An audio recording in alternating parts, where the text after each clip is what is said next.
So coming together, the two teams. We saw Richmond warm up with the black t-shirts tonight. So this gesture's about support, unity and respect. It's been driven by both playing groups and the AFL. So they're going to stand in solidarity with their Indigenous brothers and sisters and all people of colour. No place for racism. And the knee is an expression of that support. Strength and diversity, making for a better football community. We continue to learn. And now walk this journey together.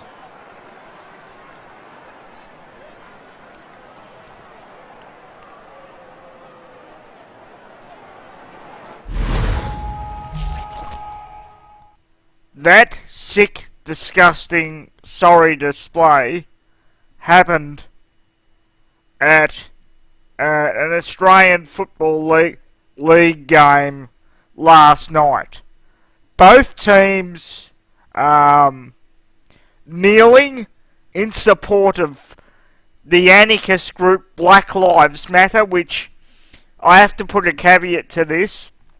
Most Australian football players and most Australian people wouldn't understand what Black Lives Matter is really about, and they would think it's about black rights instead of the communist takeover of the Western world and using black racism as a front. So I have to say most Australian people and most Australian athletes wouldn't understand that. But irregardless, one, I would honestly say 98.9, if not even more, Australian people are not racist. That is just a fact.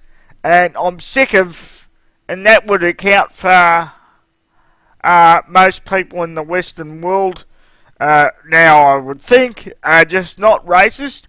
And continually having, I'm sick of, I'm going to say this, as a white person, as a white 37-year-old straight male who's not racist, I'm sick to death of all over TV, all over the newspapers, everywhere, and I'm sick to death of being told I'm racist all the time and them trying to shame me into white guilt. I am sick to fucking death of it. And when you realise what taking a knee really is, it's submitting, it's giving up, it's handing your dignity and your respect and your honour over to another person and saying, you own me. And I will never surrender. I will never do that. I can't fucking kneel because I'm in a wheelchair anyway, but you can bet your fucking bottom dollar you're never gonna get me kneeling. And if I was playing in that football game last night, I can guarantee you I would not have kneeled. And if I was ostracised from the AFL, banned, or the other players didn't like me, so be it. And because I don't, just because I don't kneel, doesn't mean I don't respect Aboriginal people. Of course I do, but I will not kneel and hand my dignity and my honour and say to another race, look, you're superior to me. You can fucking forget that. You can forget that.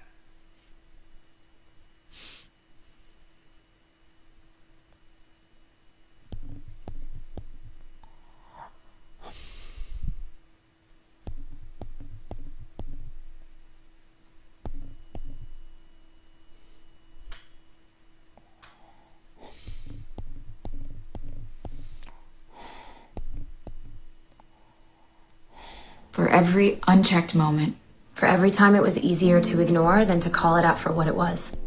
Every not-so-funny joke. Every unfair stereotype. Every blatant injustice, no matter how big or small. Every time I remained silent, Every time I explained away police brutality or turned a blind eye. I take responsibility. Black people are being slaughtered in the streets, killed in their own homes. These are our brothers and sisters. Our friends, our family.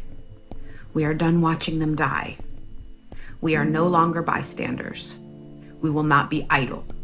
Enough is enough. I will no longer allow an unchecked moment. I will no longer allow racist, hurtful words, jokes, stereotypes, no matter how big or small, to be uttered in my presence. I will not turn a blind eye. Going for a jog should not be a death sentence. Sleeping in your own home should not be a death sentence. Playing video games with your nephew should not be a death sentence. Shopping in a store should not be a death sentence. Business as usual should not be life-threatening. I stand against hate. I stand against hate. I stand against hate. I stand. Alright, that's enough. Now, I don't know about you, but I am sick to fucking death of virtue signalling shallow, hollow, white celebrities who don't even believe what they're saying, telling me I'm fucking racist. I don't know about you, but I'm sick to death of this. And okay, I just want to point out something to you about the hypocriticalness of the left. I stand against the slaughter of white South African farmers by the black government over there. That's what I stand. Where are the campaigns in terms of that? And in terms of all these black people, where are the campaigns about black people? Stop slaughtering black people. Where are the facts? Where's that? And where are the campaigns?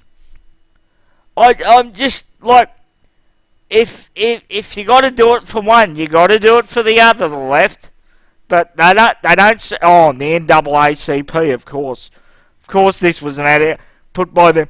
Yeah, Julian Moore, what about the slaughter of white South African farmers? Well, you know, I guess they don't matter because they're white, I guess. We have the unfortunate... I and many others have the unfortunate problem of being white. And under the left's umbrella, I'm completely ostracised because I'm a white, crippled conservative. I'm like a black conservative. I'm a fucking sellout as far as they're concerned. I'm the worst of the worst. Well, let me tell you something. I don't give a fuck. And I'm sick to you celebrities, you know, with your satanistic rituals and your pedophilic rituals and your bloody... all your crap that goes on and your cheating to get your kids into expensive colleges such as Harvard, but they're too dumb to get in, but you pay your 50, 60, 70, 100 grand, 200 grand donation and you get your kids in. You turn around and tell me about virtue and you say right to my face that I'm a racist. Well, fuck off, celebrities. I've had enough. And I'm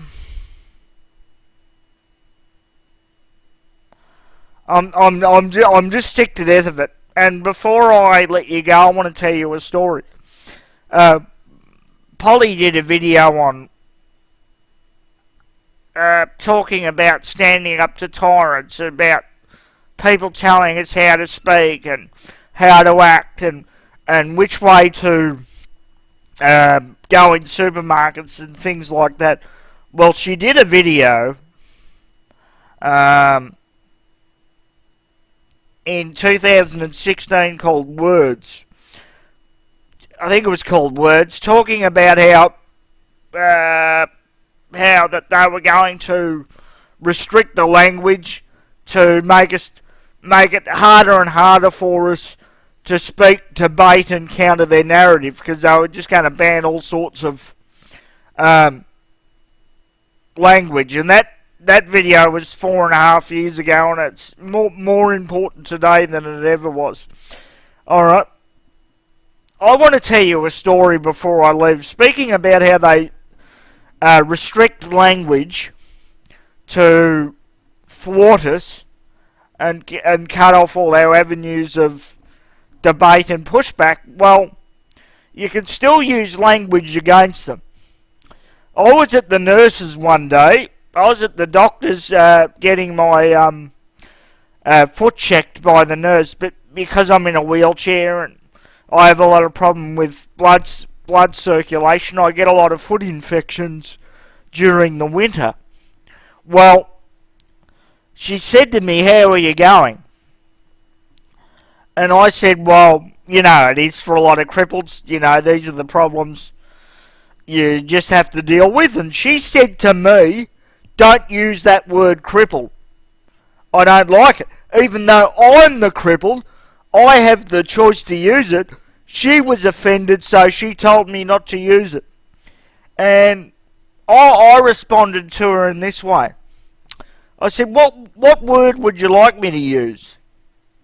She goes, "How about disabled?" I said, "Well, if you want to play that game, disabled's actually more offensive than crippled, because if you look up the word disabled in the dictionary, what does it mean? Does not work, does not function, broken down. Well, I work, I function, I'm not broken down, but some parts of me are crippled. So I was actually using an accurate description, and I explained that to her, and I said, "What do you think of that?" She was trapped. She goes, "I don't know, I have to think about that." There you go. So you can beat them in their own language parameters. Alright, ladies and gentlemen, that'll do, and in case I don't see you, good afternoon, good evening, and good night.